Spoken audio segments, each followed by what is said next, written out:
পানি মোছেন, আম্মাজান নবীর চোখের পানিটা মোছেন। মায়ের নবী দয়ের নবী এবার শোনাইতেছেন, ফাতেমা জিবরাইল এই মুহূর্তে আমাকে সুসংবাদ জানাইছেন, আমার উম্মতকে আল্লাহ পাক জাহান্নাম থেকে মুক্তি দিবে। আম্মাজান জানতে চান, নবী গো আপনার উম্মতকে কেমনে জাহান্নামে নিবে, কেন আপনি এমন করেছেন?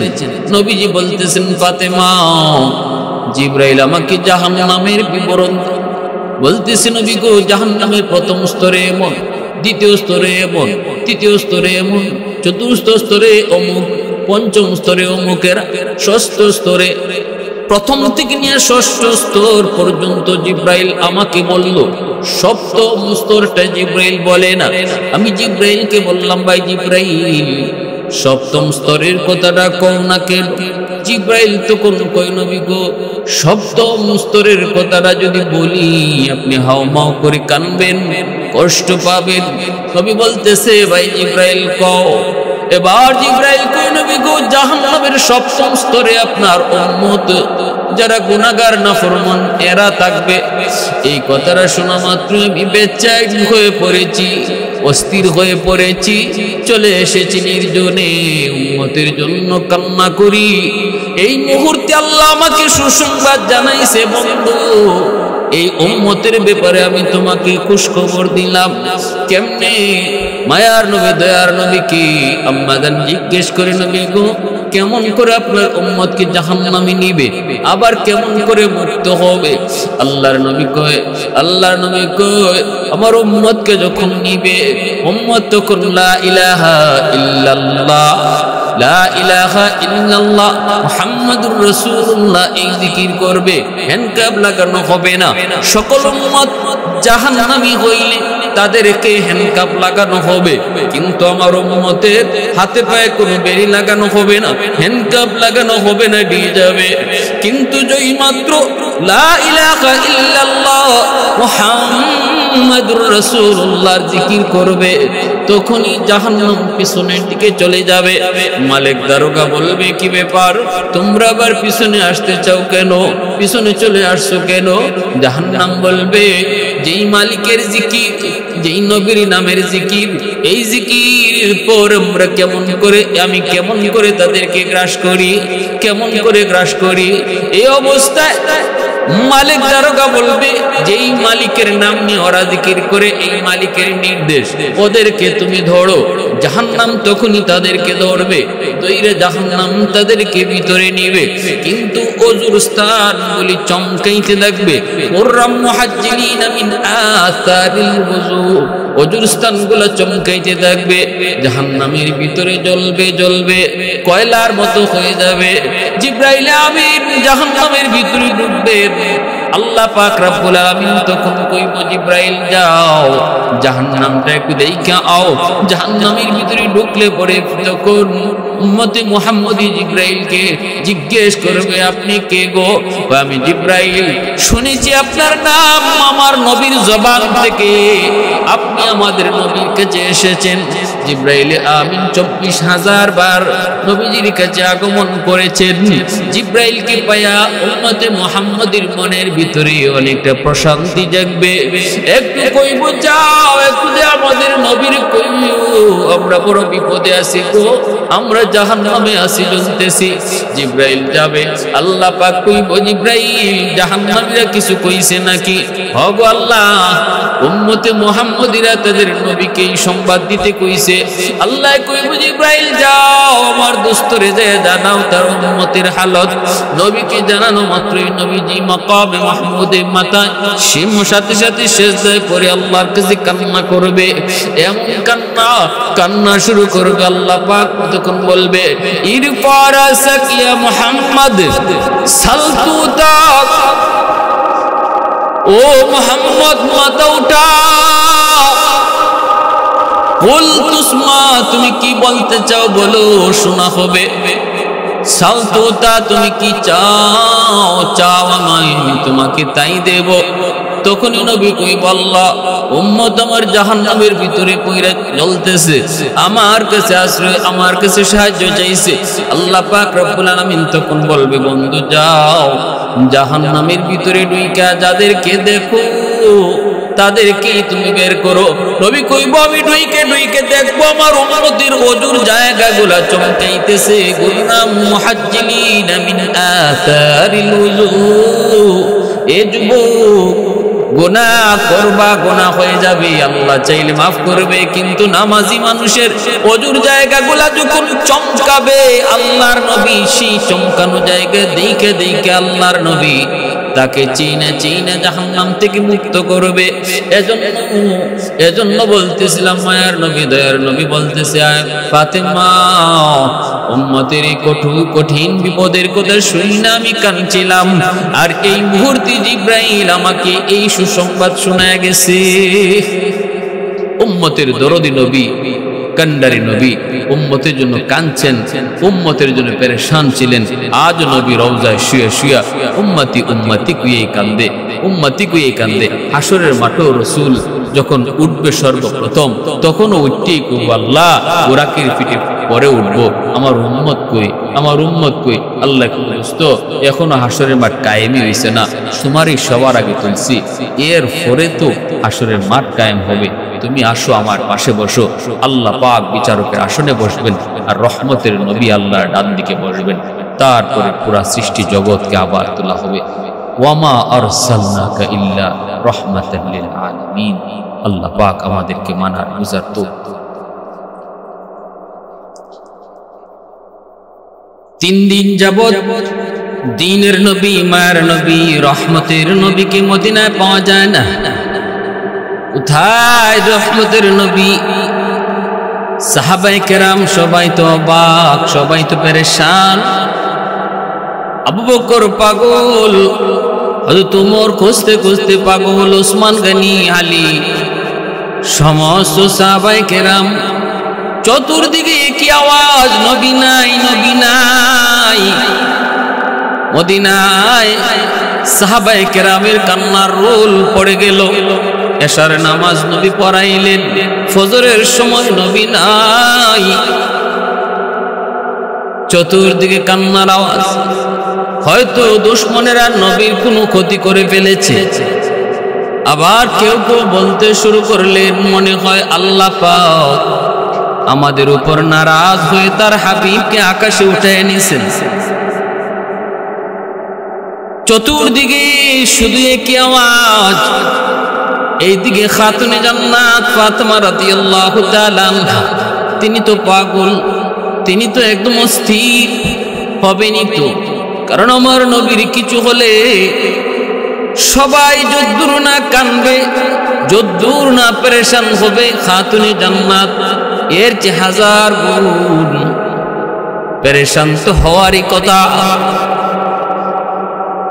হযরত আবু বকর উমর রাদিয়াল্লাহু তাআলা আনহুকে বলেন, উমর, এ ভাই উমর, তাড়াতাড়ি করে মদিনার আশেপাশে বের হও, দেখো আমার নবীকে মুনাফিকরা কোনো ক্ষতি করে ফেললো কিনা। আবু বকর বের হলেন, উমর বের হলেন, নবীজির সন্ধানে বের হলেন। রাখালেরা ওই দিক থেকে আসতেছে, রে রাখাল, তোমরা কি দেখেছো নবী, রহমতের নবী, তোমরা কি পেয়েছো? রাখালেরা কই, কার কথা বলো আবু বকর? জানি না, তবে আজকে 3 দিন হয়ে যায় গুহার ভিতরে একজন মানুষ শুধু উম্মতি বলে কান্দে রে, যার কান্নার কারণে আমাদের পশুগুলি পর্যন্ত খানা বন্ধ করে দিয়েছে। উট তার খানা বন্ধ করে দিয়েছে, ছাগল বলে তার খানা বন্ধ করে দিয়েছে, দুম্বাও খানা খায় না। এমনকি প্রতিটা পশু তার চোখের পানি ঝরায় ওই মানুষটার সাথে কান্নায় শরীক। এরে আবু বকর, আজ 3 দিন হয়ে যায়, দয়া করে তোমরা এই লোকটাকে গুহার ভিতর থেকে একটু নিয়ে যাও।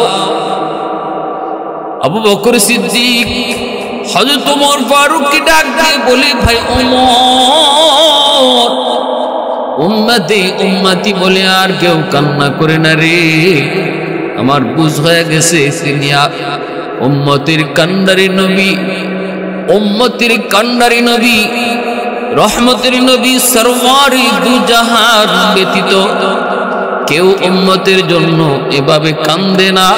চল। হযরত ওমর, আবু বকর দুজন চলে আসলেন, পাহাড়ের কাছাকাছি ঢুকলেন। আল্লাহর নবী ফুফায়ে ফুফায়ে কাঁদতেছে। কাছে যে আবু বকর ডাক দিয়ে বলেন, নবী গো মাথা তুলেন, উম্মতের জন্য এত কাঁদবেন না গো নবী। আমি আবু বকর এসেছি, আপনার দোস্ত, হিজরতের সাথী, একটু মাথাটা উঠান গো। মদিনায় কিয়ামত হয়ে গেছে, নারী পুরুষ সবাই কান্না করে, আপনি মাথা তুলেন গো নবী, উম্মতের জন্য আর কাঁদবেন না। আল্লাহর নবী, রহমতের নবী মাথা তো তুলেন না। আবু বকর কান্দে আর বলতেছে, নবী গো আমার জীবনের যত নেকি আছে, আমি আবু বকরের জীবনের যত নেকি আছে সব নেকি আপনার উম্মতকে আমি দিয়ে দিলাম। আপনার উম্মতের জন্য আমার জীবনের সব নেকি কুরবানি দিলাম, তবু আপনি মাথা তুলেন, তবুও মাথা তুলেন। নবীজি মাথা তুলেন না। এ যুবকের দল, এ ভাইরা বন্ধুরা, আবু বকর সিদ্দিকের নেকি কি পরিমাণে ছিল জানুনি রে? সিদ্দিক আকবর তার জীবনের সব নেকি উম্মতের জন্য কুরবান করলেন। কে সে আবু বকর? রহমতের নবী একদিন চাঁদনি রাত আম্মা জান আয়েশা সিদ্দিকা রাদিয়াল্লাহু তাআলা আনহা নবীজিকে নিয়ে চাঁদনি রাত আল্লাহর নবী ডাক দিয়ে বলেন, আয়েশা আকাশের দিকে তাকাও, কি পরিমাণ তারকা আছে একটু গণো। আম্মা জান বলেন, নবী গো আকাশের তারকা গণনা করা যায় না। আল্লাহর নবী কয়, আয়েশা তারা বুঝি গণনা করা যায় না? না না গো নবী, তারা গণনা করা যায় না। নবী বলতেছে, আয়েশা জানোনি এই তারার চেয়েও আমার উম্মতের ভিতরে আমার সাহাবীদের মধ্যে একজনের নেকি এই অগণিত তারকার চেয়েও বেশি। ও আয়েশা জানোনি সে কে? জানোনি সে কে, কি তার পরিচয়? আম্মা জান মনে মনে ভাবলেন, এত বড় নেকির পাহাড় হয়তো আমার বাবা আবু বকরই হবে, কিন্তু নিজের মুখে কেমনে বলেন? একটু মুচকি হাসি দিয়ে বলেন, নবী গো আপনি বলেন, আমি জানি না, আপনি বলেন তিনি কে। মনে মনে আম্মা জানেন আমার আব্বার নামটাই তো রাসূল বলবেন, কিন্তু নবীজি বলতেছেন, আয়েশা সে কে জানোনি? বলে কে? সে হলো আমার সাহাবী ওমর ফারুক রাদিয়াল্লাহু তাআলা আনহু। যেই মাত্র হযরত ওমর ফারুক রাদিয়াল্লাহু তাআলা আনহুর নাম নিলেন, আম্মা জানের চেহারাটা মলিন হয়ে গেল, কারণ মনের আশা পূরণ হয় নাই। আল্লাহর নবীও টের পেয়ে গেছেন। নবীজি এইবার মুচকি হেসে বলেন, আয়েশা তুমি মনে মনে ভাবছিলা তোমার আব্বার নাম আবু বকরের নাম বলবো, ওমরের নাম বলাতে তোমার নাম মনটা একটু চেহারাটা একটু মলিন হয়ে গেল। এ আয়েশা জানোনি, জানোনি তোমার আব্বা আবু বকরের নেকি কি পরিমাণ? তাহলে শুনো, ওমরের যত নেকি সব নেকি যদি এক পাল্লায় রেখে দেওয়া হয়, শুধু তা নয় গো, গোটা উম্মতের নেকিও যদি এক পাল্লায় রেখে দেওয়া হয়, ওই আর আরেক পাল্লায় যদি আবু বকরের গোটা জিন্দেগির নেকি নয়, শুধু এক রাতের নেকি রেখে দেওয়া হয়, তবে আবু বকরের ওই এক রাতের নেকি পাল্লা ভারী হয়ে যাবে। सिद्दीक तेरा नाम से इस्लाम रहेगा, सिद्दीक तेरा नाम से इस्लाम रहेगा, दुनिया की सदाकत में तेरा नाम रहेगा, दुनिया की सदाकत में तेरा नाम रहेगा, फारूक तेरा नाम से इस्लाम रहेगा, दुनिया की अदालत में तेरा नाम रहेगा, दुनिया की अदालत में तेरा नाम रहेगा। उस्मान तेरा नाम से इस्लाम रहेगा, दुनिया की सखावत में तेरा नाम रहेगा, दुनिया की सखावत में तेरा नाम रहेगा। हैदर तेरा नाम से इस्लाम रहेगा, दुनिया की शजाअत में तेरा नाम रहेगा, दुनिया की शजाअत में तेरा नाम रहेगा। আবু বকর সিদ্দিক আল্লাহর নবীর কাছে যেয়ে বলে, নবী ওগো নবীজি মাথা তুলেন, মাথা তুলেন। আমি ও আবু বকর আমার জিন্দেগীর সব নেকি আপনার উম্মতকে দিয়ে দিব। ইয়া রাব্বি হাবলি উম্মতি উম্মতি কইয়া আর কাঁদবেন না গো নবী। আল্লাহর নবী মাথা তুলেন না। এবার হযরত ওমর নবীকে সালাম দিয়ে কই, নবী গো আমি ওমর, যে ওমর তলোয়ার নিয়ে বের হয়েছিল আপনার কল্লা নেওয়ার জন্য, সেখানে নিজের কল্লা আপনার পায়ের তলে দিয়ে দিল। আমি তো সেই ওমর যে ওমর তলোয়ার নিয়ে বের হয়েছিল আপনার মাথা মোবারক নেওয়ার জন্য, কিন্তু নিজের মাথাটাই আপনার পায়ের নিচে দিয়ে দিলাম। ওগো নবীজি আর কাঁদবেন না গো, মদিনার মানুষ আর কান্না করেন না, মদিনার মানুষকে আর আর পেরেশানিতে ফেলায়েন না। নবী গো মাথা তুলেন, আমি উমর কথা দিলাম আমার জিন্দেগীর যত নেকি আছে সব নেকি আপনার উম্মতকে দিয়ে দিব। এরপর রহমতের নবী মাথা তুলেন না, নবীজি মাথা তুলেন না। আল্লাহর নবী চুপ, আল্লাহর নবী তবু ইয়া উম্মতি ইয়া রব্বি উম্মতি ইয়া রব্বি উম্মতি কয়ে কান্দে। ওসমান আলী তারাও বের হয়েছে নবীর সন্ধানে। এইবার আবু বকর ডাক দিয়ে বলতেছে, ভাই ওমর চলো মদিনার দিকে চলো, লাভ হবে না, আমাদের পক্ষে সম্ভব হবে না, তাড়াতাড়ি করে মদিনায় চলো। ফাতেমা সারা হাসান হুসাইন সারা নবীকে কেউ আনতে পারবে না রে, দ্রুত মদিনার দিকে রওনা করো।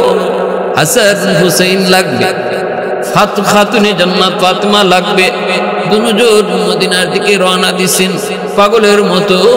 ওসমান আলী দেখা হয়ে গেল। আবু বকর বলতেছে, ভাই ওসমান এরে আলী, নবীর সন্ধান পেয়েছি কিন্তু যায় লাভ নাই, দ্রুত ফাতেমার ঘরে যাও। হাসান হুসাইন আর ফাতেমা সারা নবীকে ওই জায়গা থেকে কেউ আনার ক্ষমতা নাই, দ্রুত করে ফাতেমার ঘরের দিকে রওনা দাও। দ্রুত তারা চারজন চলে আসলেন। ফাতেমার কাছে এসে কথা বলতে পারেন না, চারজন কান্দে। ফাতেমা তো কান্দতেছেনি, ডাক দিয়া বলতেছি, কি ব্যাপার আপনারা চারজন কান্না করেন, আমার আব্বার খবর কি? আমার বাবা কই, আমার বাবা কই, আমার বাবা কই? জবাব নাই। খাতুনে জান্নাত আলীর গায়ে জড়া কয়, স্বামী গো একটু কও কই আমার আব্বা, কোথায় তোমরা পাইছো? কেউ দিয়ে কোনো কথা বলো না, কান্না করো কেন? তাহলে বুঝি আমার আব্বাকে বেঈমানরা শহীদ করে ফেলেছে, মুনাফিকের দল বুঝি আমার আব্বার ক্ষতি করে ফেলেছে, তাড়াতাড়ি করে কও।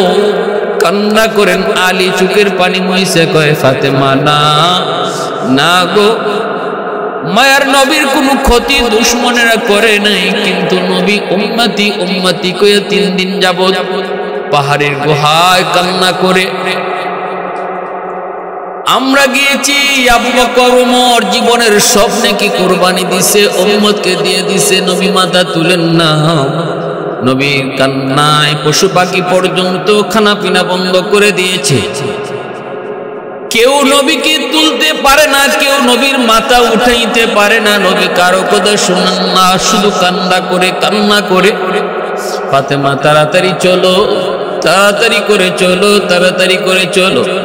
খাতুনে জান্নাত ফাতেমা রাদিয়াল্লাহু তাআলা আনহা হাসান হুসাইনকে সাথে নিয়ে চলে আসলেন নবীজির কাছে। এসে ডাক দিয়ে বলতেছে, বাবা গো, আপনার কলিজার টুকরা মেয়ে ফাতেমা চলে এসেছে গো বাবা। ও বাবা, আপনি আজকে 3 দিন আপনার কলিজার টুকরা মেয়ে ফাতেমারে তুইয়া একা একা আপনি কেমনে পাহাড়ে আছেন গো? কেমনে আছেন? যেই ফাতেমারে না দেখলে আপনি ঘুম আসে না, যেই ফাতেমারে না দেখে আপনি ঘুমান না। আজকে 3 দিন আপনি এখানে কেমন করে আছেন? আপনি তো জানেন গো বাবা, ক্ষুধার যন্ত্রণা হাসান হুসাইন ভুলে যায় যদি আপনার চেহারাটা দেখে। কিন্তু আজকে 3 দিন হাসান হুসাইনকে আমি কোনো জবাব দিতে পারি না, যে হাসান হুসাইন আপনার চেহারা দেখলে পরে ক্ষুধার যন্ত্রণা ভুলে যায়, কোনো জবাব আমি দিতে পারি না। বাবা গো, আমি তো আমার আম্মার কাছ থেকে ওয়াদা করে নিয়েছি, মৌতের সময় আমার আম্মা খাদিজাতুল কুবরা রাদিয়াল্লাহু তাআলা মৌতের সময় তোমার হাতখানা আমার হাতে দিয়ে তিনি ওয়াদা করেছিলেন, মারে আমি দুনিয়া থেকে বিদায় নিতেছি। এ মা, যতদিন মা দুনিয়ায় ছিলাম কোন দুশ্মন তোমার বাবার গায়ে টোকা দিতে পারে নাই। আজ আমি বিদায় নিতেছি মা। যাবার সময় তোমার বাবাকে কার হাতে রেখে যাব? মা ফাতেমা, তোমার হাতে তোমার আব্বারের সমঝে গেল। আমি বিদায় নিতেছি, কোনদিন বাবারে একা ফলায় কোথাও যাইবা না, বাবারে একা কোথাও যাইতে দিবা না। সব সময় বাবার পাশে তুমি ডাল হয়ে থাকবা। বাবা গো, আমি আমার মাকে ওয়াদা দিয়েছি, আজ 3 দিন হয়ে যায় আপনি পাহাড়ে, আপনি কোথায় কেউ জানে না, আমি ফাতেমাও জানি না। ওগো বাবা, আপনি উঠেন, আমার জীবনের স্বপ্নে কি আপনার উম্মতে দিলাম, হাসান হুসাইনকে আপনার উম্মতের জন্য কুরবানি দিলাম। মাথাটা তুলেন গো বাবা। সাথে সাথে আল্লাহ পাক জিব্রাইলকে পাঠিয়ে দিয়েছে, জিব্রাইল তাড়াতাড়ি যাও, আমার বন্ধুকে যে বলো বন্ধু মাথা তোলার জন্য। ফাতেমা চলে আসছে, জীবনের নেকি উৎসর্গ করেছে, হাসান হুসাইনকে উম্মতের জন্য কুরবানি দিয়ে দিছে। আমি আল্লাহ আমার বন্ধুর প্রতি খুশি, যে বন্ধুকে বলো, বন্ধুকে আমি কখনো না নিরাশ করব না, উম্মতের ব্যাপারে কখনো নিরাশ করব না। ওয়ালা সাউফা ইউতিকা রাব্বুকা ফাতারদা, ওয়ালা সাউফা ইউতিকা রাব্বুকা ফাতারদা।